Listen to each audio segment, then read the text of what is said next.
Hello everyone, this is Sophia here with our Pause and Joy podcast, and I have Patti here with me today. Hi Patti. Hi there. Hi Sophia. Hi everyone. We are today at a very special location. Patti, you want to tell us about this location? Yes, we are at Greystone Mansion. This is a mansion that's in the heart of Beverly Hills. It was bought by the city in 1965. And it has a whole history, and I don't even want to go into it because that's its own podcast. But what I can tell you, which I think is really a fun facts, are some of the things that were shot in location here, which were There Will Be Blood, the Daniel Day-Lewis film, and The Big Lebowski. Batman and Robin. Ooh, the original. I love that. The Bodyguard. The Dirty Dozen. Oh my god. Dynasty. Even Eraserhead. Falcon Crest. Flowers in the Attic. Ghostbusters. There's a whole list, and it's actually Kermit's mansion as well. From the Muppets. So if be prepared for whatever comes up in this podcast. We have a topic selected, but given the location, we are just experiencing the adventure today as well. Yes, the X-Men and the Witches of Eastwick. So. And given the adventure, we all want adventure. We all want to expand, but and this is why I have this topic. In a short way, it's about resistance. And what I mean by that is we all know the things that we need to do that are good for us, and if we don't do, it's going to cause us trouble in the greater sense, like in the big picture. In the big picture, and in the long term, like meditation is good for you, but there's like a sense of delay, denial, and I'm bunching all these feelings into resistance. So, Patti, what is this resistance that we keep pushing away from doing things that we need to do? Well, that's the $1 million question, isn't it?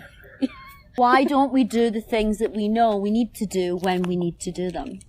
And when you know what you need to do when you need to do them, and you're in that vibration, that's what they call abundance. Because you just do it. So, what is this? Some people call it denial. Some people go into pretense. And some people go into resistance. So this pretense, denial, and resistance, that's like saying, what's the difference between appreciation, thankfulness, and gratitude? I think we discussed that topic, except that's a much more exciting topic to discuss and to focus on. Yeah. Because that's what people do is, oh, well, am I in resistance or am I in denial? Am I just pretending? And I'm going to really dissect that. Buys you a little bit more time, right? Pushes it away a little bit more. It's so sneaky. Yeah. So let's look at all three of them. Let's look at the pretense. The thing is, you can pretend to yourself. Kid yourself on. Yeah. But the thing is, you need to look at yourself in the mirror every day. If you do, look at yourself in the mirror. And sometimes people don't want to actually look in the mirror because then they're going to see that it's like they're going to find out about as Ram Dass says, they need to polish the mirror. They don't want to see what they don't want to see. So that's the pretend. Let's pretend the fantasy that I in a different place than I actually am. Yeah. Not seeing the truth of it. Yes. I'm actually, not happy with my situation, whatever that situation is. And then there's denial. The denial is and you're having to deny it. Yeah. The truth. So that's a little bit more of a insidious vibration. It's like, it's like you're denying that someone's banging down the door. Oh, just ignore that. Yeah. Just ignore that. And then there's the resistance. And the resistance is you really know. And you're resisting what you really know because there's a fear of change and there's a fear of the unknown and a fear of uncertainty. And until you, and it actually heightens whatever it is, they say, what you resist persists, right? So, but when it says what you resist persists, the persistence is actually, now they're not knocking on the door. Now they're using one of those police big logs to knock in the door. Yeah. To get your attention, whether that's disease, illness, what it is that you need to do in business that you're not doing, when you need to ask for help, when you need to ask for a mentor, when you need to reach out, when you need to say, I don't know. Yeah. And I know there's something that I'm not doing. So where can I bring that help in? Where can I get that assistance to contribute to my success? So why don't we do it? Because we don't want to be in vulnerability. Or people knowing that we need help. Yeah. And we need support. And I use the word need. And it's choosing to take care of ourselves. Our whole theme today after the Reiki circle was about, you remember those toys from I think it was the 70s or something, or the 80s, it was Care Bears. And it's about taking care of yourself. And sometimes we know, and we pretend that we don't care, right? I don't care. I don't care that that person's hurt me. I don't care that I need help. I don't care. I don't care that they're not calling me. I don't care that these things are happening. And there you go into the pretense. And then you deny what it is that you need to do. And then there's the resistance. Now, the resistance can also, don't you tell me what to do. And you're talking to yourself, really, because your higher self is giving you the goodies of the thing that you don't want to do. And don't you tell me what to do. Don't you tell me to go to yoga. Don't you tell me to... And then you become this kind of character that prods yourself and pokes the bear. And you're really poking your own bear, right? To get yourself to go. And you call that your ego. You call that the ego that is berating you to do what it is that you need to do. But it's actually the self. This whole thing about the ego, I don't really buy into, because the ego is your willingness, your determination. Your determination to, and your willingness to meditate, to go to yoga, to, try a juice cleanse, to, hey, I'm going to take this out of my diet because I know I need to take this out of my diet, and it might not be permanent, but it will be permanent if you don't take it out temporarily. If you don't take those people out your life temporarily, then it might be permanent. Because, you get to be who you're around. It almost comes to a point of like, when is enough for you? When is enough enough? Yeah. I don't know when is enough enough. I don't need to kind of get to that point. I don't think, which is great. Because I know the blowback and of it all. It was very interesting when we were talking about the denial and asking for help. We had this whole like background, if you hear the police sirens and the ambulance sirens going on. Like help is on its way. So no, I didn't hear the police sirens and the ambulances, but you did. I did. I heard the birds. The birds. So it just depends what you tune into, Yes. know. But you're being super aware, right? Because you're doing the recording. Yes. And you're going to be editing it, so you're now super aware of the sounds around you. And my awareness is in a different place. Yes. Because I'm not editing it, so I don't need to think about those things. Totally. So take that into firefighting in your own reality. If I have these stories that I have to be super aware of people that are going to take advantage of me, and I'll go looking for them. They'll show up. Yeah. If because I could pick them out 100 yards. Yeah.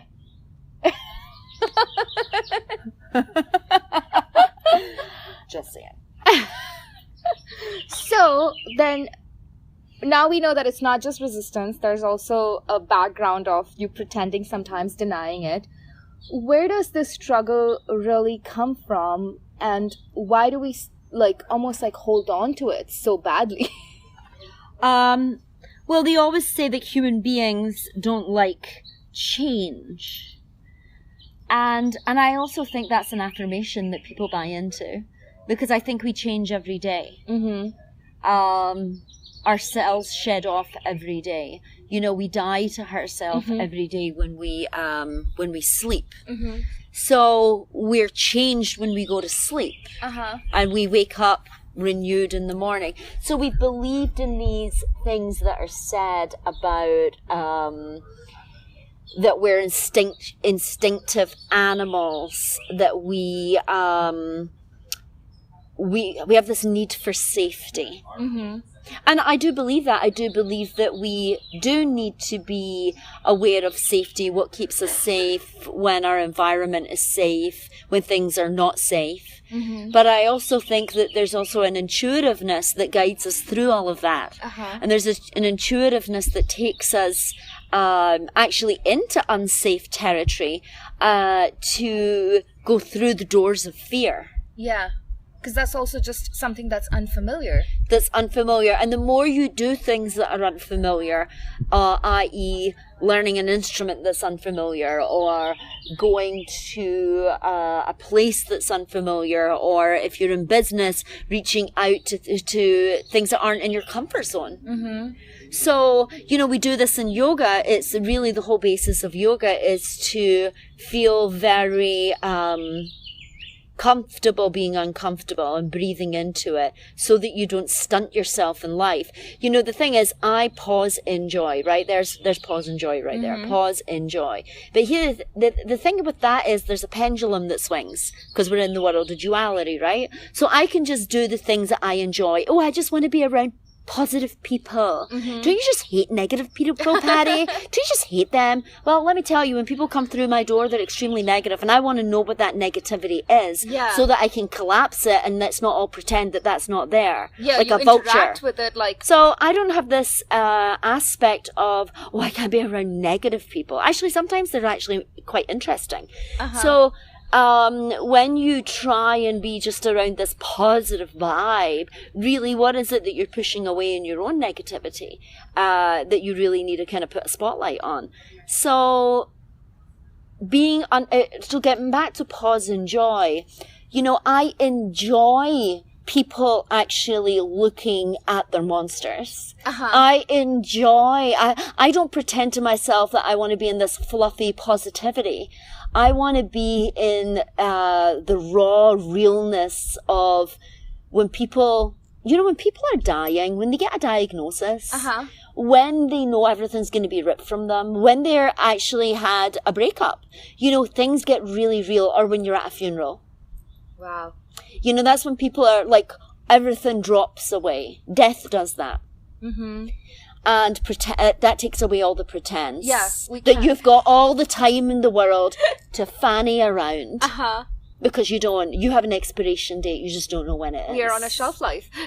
You're an event, a one-time event, a party.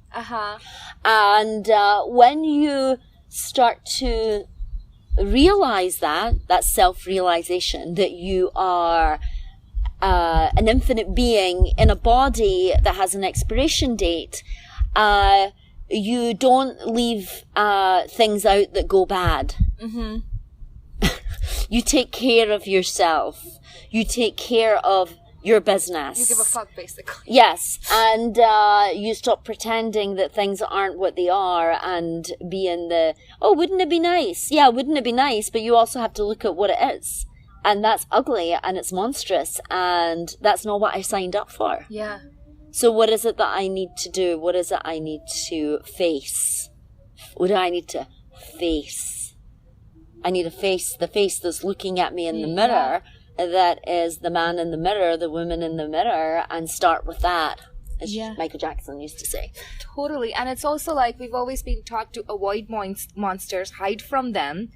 Yes. And we have all these superhero stories because we are definitely in the Batman mansion. Yes. To face the monster without any fears. And you know what? The monster is not as monstrous. It's like when you were a kid and you watched those scary movies and you knew that if you didn't look at the monster, you weren't going to see the scary movie and then you wouldn't be able to talk about it. And you wanted to be scared. And you look at that monster and you're like, oh, it's not as bad as I thought it was. You know, when you watch those films like Predator or Aliens and you're like, oh, gosh, look at that. Ooh, and then you can face the monsters in your life. So my next question, Patti, is actually I hear it so much, and that's why I wanted to bring it up, because we can be tricky, as you talked about, when it comes to our ego or recognizing ourselves. So when we disguise this struggle as flow, or when people say they're not getting what they want because it was not meant to be, and they're just going to go with the flow even if things are not working out, and try to stay positive and optimistic, when do we know we are really bullshitting ourselves? Well, that's a whole other level of denial, right? Yeah. That's, it's so crafty, because you're crafting a story. And, because, let's go back to what you said about, that wasn't meant to be.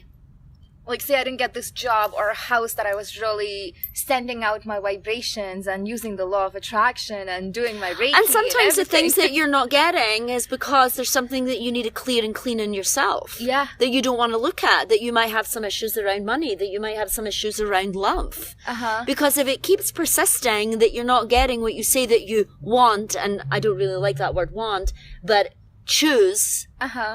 You're choosing this in your life and it's not coming, then you're the common denominator. So what is it I need to shift in myself that I don't want to look at because it's A, too painful, that it's B, ugly, or I think it's this monster. And and that's the thing, we use this sanitized, someone said it to me a long time ago, we have an expression in Scotland of like, what's for you doesn't go past you. Okay. And it does go past you, people. Yeah, it does. It does. And I've seen it. I've seen opportunity just fly past people because of social insecurities, cultural insecurities, and that they don't know they have, or they don't actually want to admit, because there you go. Admittance admits. I put this thing up quite a few months ago. It's on the Instagram, but I love it. I'm going to have t-shirts made of it. Admittance admits, because admittance in engineering is the flow around a device. How much flow is there and you're the device. So when you admit to yourself, something's not working here.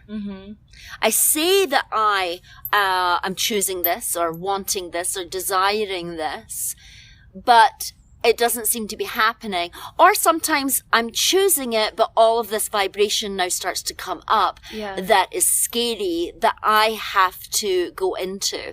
And I'm not going to go into it, so I'm going to say, well, it obviously wasn't for me, right? Yeah.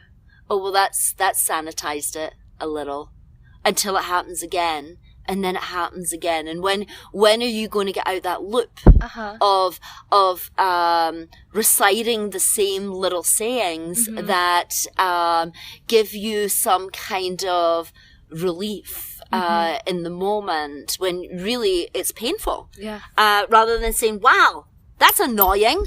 Yeah. Now I'm the power and I know I create things that I have proof of it. I've done it in my life. So what is it that I'm not doing or I need to clear and clean? And use it as an opportunity rather than ignore it as if you're, controlled by some kind of, outside force. You're the force. Does that answer your question? Yes, it did. And it was very helpful because even in the Reiki circle today, you talked about expressing and vocalizing how you actually feel instead of just saying, I'm fine. If you're annoyed, say you're annoyed and then you can do something about it. Yeah, and I'm annoyed because I needed you to be there. And I needed you to, and I thought, you were going to do that, but that was an expectation that I had, and maybe I shouldn't have that expectation of you. And I just need for you to know that's what was happening here, and I didn't verbalize it, that I need for you to be there. I just expected you to show up. I expected you to be my wingman. I expected you to be my friend. But then your stuff came up and you didn't show up. Yeah.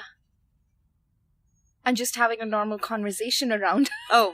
Oh, well, the normal conversation like this is actually real. This is a real, raw conversation that people say it's confronting.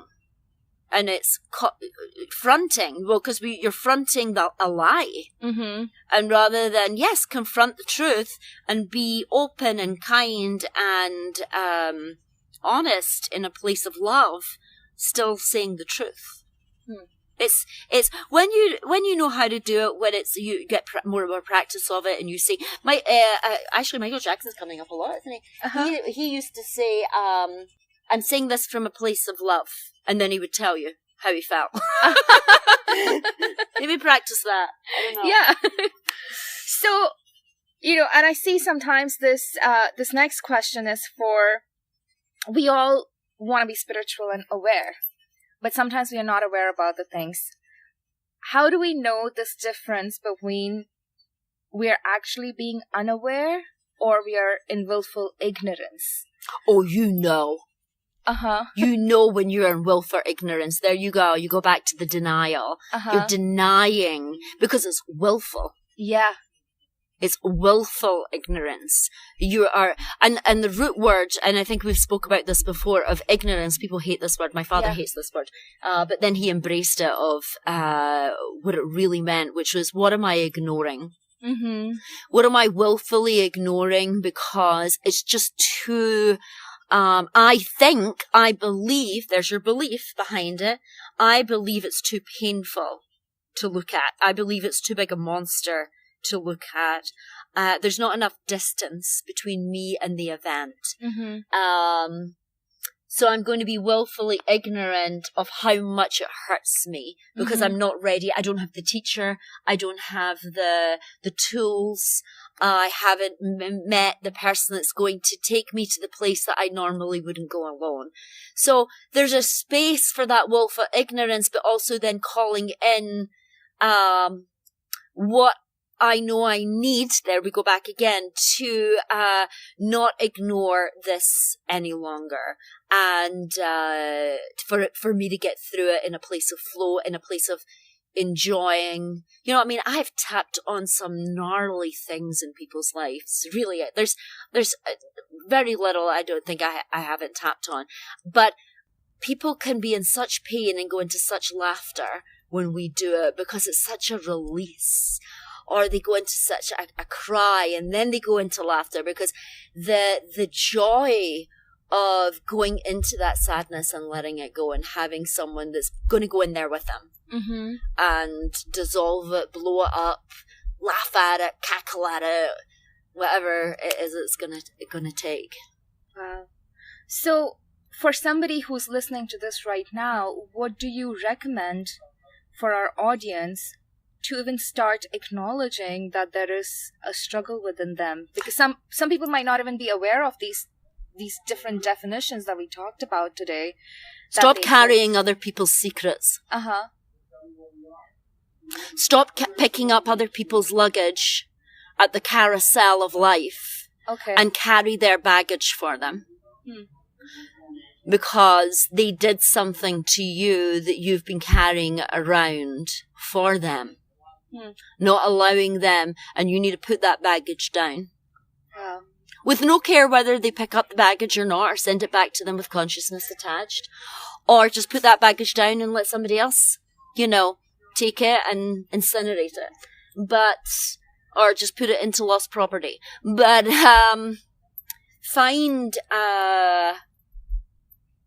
what works for you, whether that be creativity, whether that be writing about it, journaling it, doing morning pages, doing the artist's way. Because all of us are artists on some level, and I don't mean flute players or guitar players. I mean, we are here to create something. And we have a treasure within us. And the last place we would look is inside, right? Yeah. So knowing that that's in there and even not knowing and accepting, well, she said it, so I need to go look for it and sit with that and sit with that treasure and sit with, where is it within me? And allow yourself to, from whatever, whether it be a yoga class, whether it be a weekend retreat, a yoga retreat, of setting the intention to let go of something, allowing yourself to be healed spontaneously. That it doesn't have to be, well, I need to go, hey, there's nothing wrong with if you want to go down to Peru and take ayahuasca, and if that's what your calling is and the vine has spoken to you. But, you know, you can also purge that toxin within you in your living room. Where you're at. Yeah. But some people do actually need the journey. They need the road trip. They need that. It's the hero's journey. You will be called to do it in whatever way. And you know what? One day you might be just washing your dishes and you sigh and it goes. And you feel tears going down and something's left. You know, just recently one of my aunts who has struggled her whole life with certain things. I won't go into the specifics, but you know, she had manifested this aspect, this ulcer, this thing on her leg that really she was going to lose her leg, and she didn't care. She didn't care. And she smokes like a chimney. And I kept saying to my mother, listen, she's going to figure it out. Whatever forces are going to reveal to her, you're not going to be able to do it for her, but you have to leave the space of not knowing what this thing is that is going to touch her and reach out to her. And stop trying to control being the person that's going to turn her life around. And she came out of the hospital after they had done some work on it, and they decided... the ambulance man said, okay, we're going to take you home, but we came out the wrong part of the building. So we're going to put you here in the wheelchair and we'll bring the ambulance around. And she sat there, and who was she facing? All of these smokers who were sitting in wheelchairs with amputated legs. Wow. People all sitting smoking that have lost their legs. Because that cigarette is tranquilizing and sedating that pain. And I'm willing to lose my leg without giving up the cigarette. And she watched that whole scene for 5 minutes, and then the ambulance came round. And she stopped smoking there and then. And she smoked for 50 years, 40 to 60 cigarettes a day. Total cold turkey. It just left her. That moment of seeing that scene that she didn't want to see shifted. Wow. And it's been 2 months. That's incredible. And my mum can't get her head around it. I said, just say thank you, Mum. Just say thank you to be grateful that it's happened and it didn't involve you. Oh! I'm so glad you shared that, because that was the next thing I was going to ask, because we want to do this for our spouses, our friends, our children, our parents. Like, we want to be the ones sometimes to help them out and get, you know, we can see their resistance, but then how does somebody, like a sibling or a parent, shift their care in a way that allows the other person to... You have to allow people their journey. When my father had clinical depression, I didn't want him to do certain things. But I had to allow him to get electric shock treatment because that's what his choice was, until he realized, but I didn't sanitize it. I was like, so when is your electrocution this week so I can send you some Reiki? And he was like, oh, and he would get annoyed, and then he woke up and he was like, why am I letting these people electrocute me? I must be really sick in the head. Wow. Admittance admits. And then he started to look at certain things in his life, but not on my timeline. I wanted him to look at his childhood. I wanted him to look at this and his alcoholic father and this. But you know what? That's not kind, and it's not loving. And I allowed him to do it on his timeline.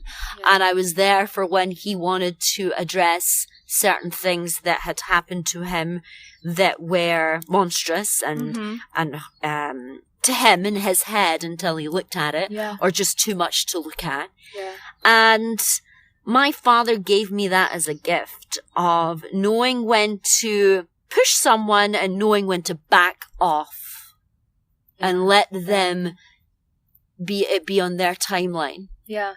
And allow that person to process and allow them to have their journey and allow them to have their struggle and allow them to have their resistance and their denial. But always hold the space for them of, like I always did with my dad. And I say to people, you know what? You're going to figure it out. Mm-hmm. And they're like, I am? That possibility.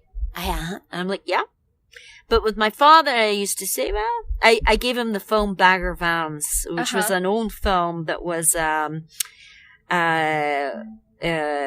Will Smith was in, and because my dad's a golfer, and this was all about a golfer that lost his swing, and I'd be like, Dad, you just lost your swing, you know, but you know what, you'll figure it out, and he did. So then, for the people who want to care but they cannot care in the way they would like to, in the controlled way, for them, just allowing empower the freedom. Empower them to say, you know what? You're going to figure this out. Yeah. I know you are. And I don't know how you're going to do it.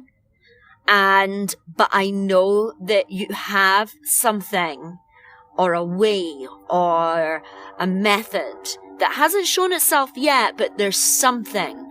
And now you're giving that person possibility and now they'll figure it out and they will, you know, because you've invited it. Mm-hmm. And then they also reduce that need to hold on to their denial, hold on to their struggle, because now that new possibility has space in their life. You don't even try and analyze it like that. You just tell them with a full heart that they are going to figure it out and you're going to be there for them if they need you. Mm-hmm. And, but they have the power. Yeah. To do this. And that's very empowering to anyone, whether it's a 16-year-old to a 66-year-old. Yeah. Depending on what they're going through.